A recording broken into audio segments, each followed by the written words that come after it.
بسم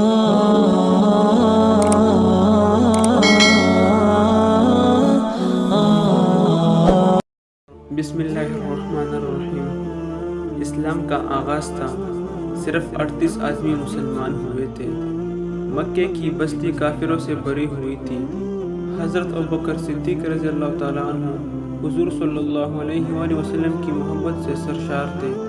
حضرت ابوبکر صدیق رضی اللہ تعالیٰ عنہ نے حضور صلی اللہ علیہ وآلہ وسلم سے التجا کی کہ مجھے اجازت دیجیے کہ میں لوگوں کو اعلانیہ آپ صلی اللہ علیہ وآلہ وسلم کی رسالت کی اطلاع دوں اور آپ صلی اللہ علیہ وآلہ وسلم سے فیضیاب ہونے کی دعوت دوں۔ آپ صلی اللہ علیہ وآلہ وسلم نے فرمایا، اے ابوبکر، ابھی ذرا صبر سے کام لو، ابھی ہم تعداد میں کم ہیں۔ حضرت ابوبکر صدیق رضی اللہ تعالیٰ عنہ پر غلبہ حال طاری تھا۔ انہوں نے پھر اصرار کیا، حتیٰ کہ حضور صلی اللہ علیہ وآلہ وسلم نے اجازت دے دی۔ حضرت ابوبکر صدیق رضی اللہ تعالیٰ عنہ نے بے خوف و خطر لوگوں کو اللہ اور اس کے رسول کی طرف دعوت دی۔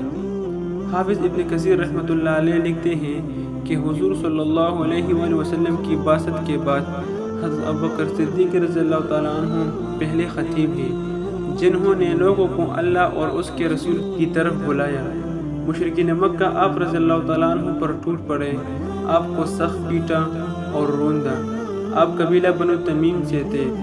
آپ کے قبیلے کے لوگوں کو خبر ہوئی تو وہ دوڑے ہوئے آئے، مشرکین سے انہیں چھڑا کر ان کے گھر چھوڑ آئے۔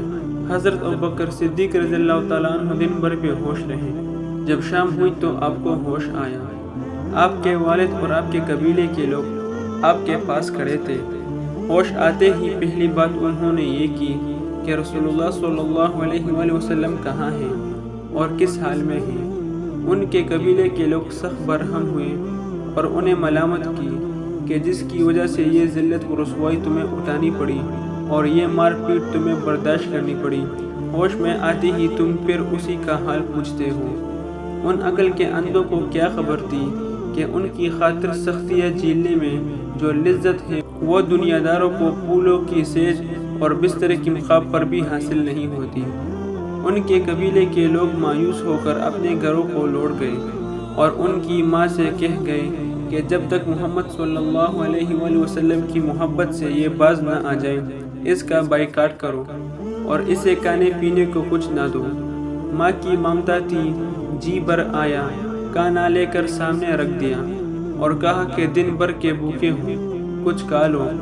حضرت ابوبکر صدیق رضی اللہ تعالیٰ عنہ نے کہا، ماں خدا کی قسم میں کھانا نہیں چکھوں گا اور پانی کا گھونٹ تک نہیں پیوں گا جب تک حضور صلی اللہ علیہ وآلہ وسلم کی زیارت نہ کر لوں۔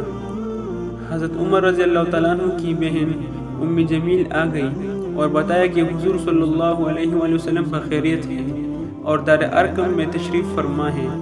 حضرت ابوبکر صدیق رضی اللہ تعالیٰ عنہ زخموں سے بھرے ہوئے تھے، چلنے کے قابل نہ تھے۔ اپنی ماں کا سہارا لے کر بارگاہ رسالت میں حاضر ہوئے۔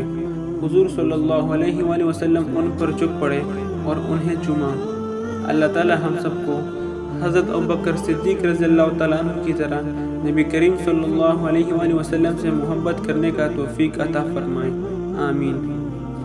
دوستو، اگر آپ کو یہ ویڈیو اچھی لگی تو ویڈیو کو لائک کریں، اور اگر آپ نے ابھی تک چینل کو سبسکرائب نہیں کیا تو چینل کو سبسکرائب کریں تاکہ مزید اس طرح کی اسلامک ویڈیوز آپ تک پہنچتی رہیں۔ ملتے ہیں کسی نیکسٹ ویڈیو میں کسی نیکسٹ عنوان کے ساتھ، تب تک کے لیے خدا حافظ۔